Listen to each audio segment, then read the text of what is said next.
Welcome to Lord's, a venue where most people want to play at least one test match during the course of a career. Unfortunately, not too many people are talking about the cricket on the eve of the second test between India and England.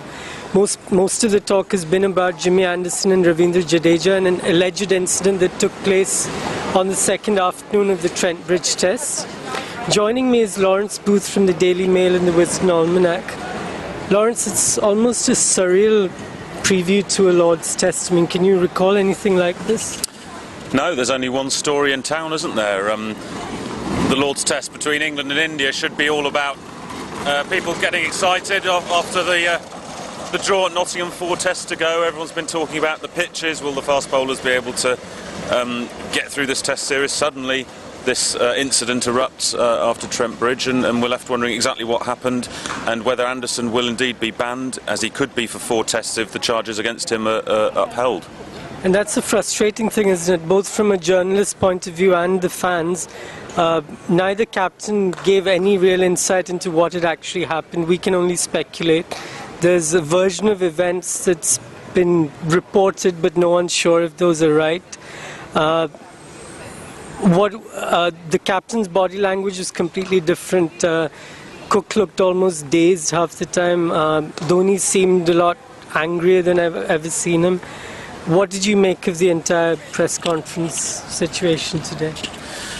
Well, they obviously disagree with each other fundamentally. There doesn't seem to be too much dispute about the fact that some altercation took place. The question is, A, how serious it was, and B, whether it should have entered the public domain. England, the phrase Alistair Cook used was that it's a big mountain out of a molehill.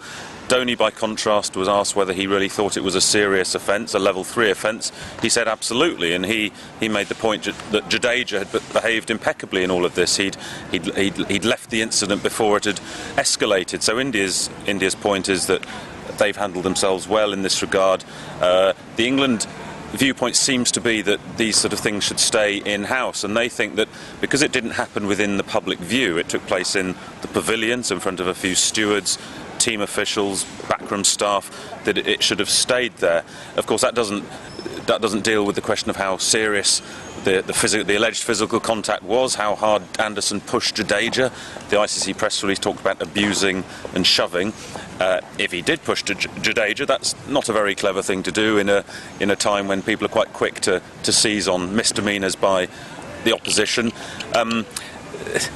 Does this series need this? Not really. We'd love to concentrate on the cricket, but look, England and India have a history of kind of needling each other. It's interesting it's happened now when the two boards seem to be closer than ever before, and there was a lot of backroom diplomacy to see on Monday to see whether this could be resolved. It couldn't. India clearly feel angry, so we await the ICC's hearing. Yeah, I was just coming to that. I mean, you talked about how the boards have come together in recent times. How much do you think this has to do with Anderson, the character himself? Because there has been previous, so to speak, because in Australia last winter there was that incident with George Bailey at the Gabba. Do you think that might have something to do with it? I know India in the past have been unhappy with things he's said out on the field, both in India a year and a half ago and also on the previous tour of England. Yeah, I do think it's a factor. Dhoni was asked specifically about that. He played it down and just made the point that, look, we haven't done anything wrong here. Cook was asked about it too, and he seemed to sort of nod his assent, really. I mean, everyone knows that Anderson is probably the worst sledger in the England team.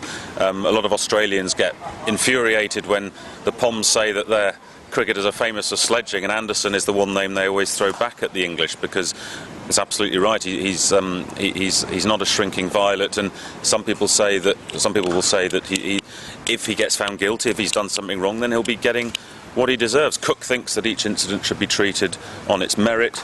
The implication from the Indians seems to be that maybe this is one crime too many. Some people are saying it's underhand tactics by India. They want to get England's most senior bowler out of the attack. You can never prove things like this, but it certainly added spice to the game. Finally, how do you think this will impact on England as a team? Because in the past, what I've seen of India, they tend to derive inspiration from these kind of controversies. Sydney was a notable case. They went to Perth after that and thrashed Australia in conditions where they weren't expected to do well.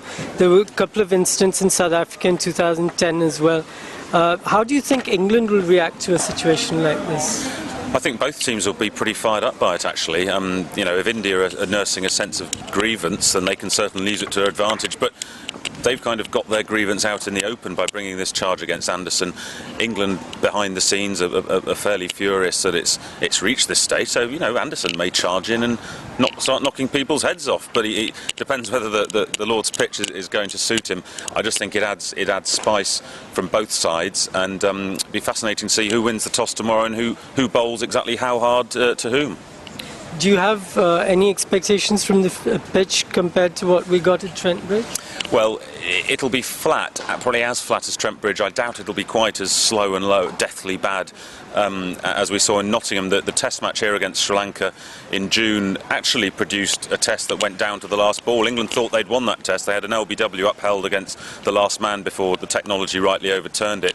So in that sense, Mick Hunt, the groundsman, will say that he produced the perfect wicket. It went down to the very last ball. Some people aren't so sure. I mean, it's interesting. Lords, in the middle of the 2000s, had a string of 6 or 7 draws on awfully flat, slow, lifeless pitches. Then there was a sequence of outright wins, mainly for England, actually. So the draw against Sri Lanka recently was the first draw in a while. The worry, I think, is within a context of a 5-test series, not quite knowing what's going to happen in Southampton. If that's another slow and low one, and Lords is in the middle of 2 slow and low tracks, that could affect the availability of the fast bowlers. So we'll wait and see. And just one final question on Lords. India's lack of experience in these conditions, particularly at Lords, how much of a factor do you think that will be? Because it's not just the batsmen, the bowlers dealing with the slope, that's always been a problem for touring sides. And generally India have a dismal record at Lords. It's 1 win out of 16. Do you think that will be a factor going forward tomorrow?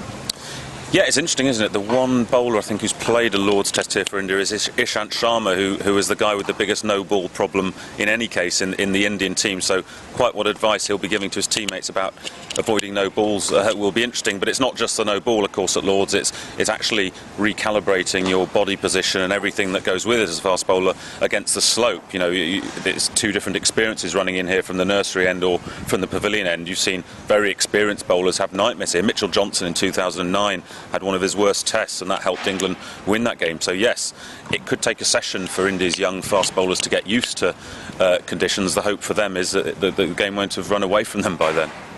Thanks a lot for joining us, Lawrence, and we'll see you after the first day's play.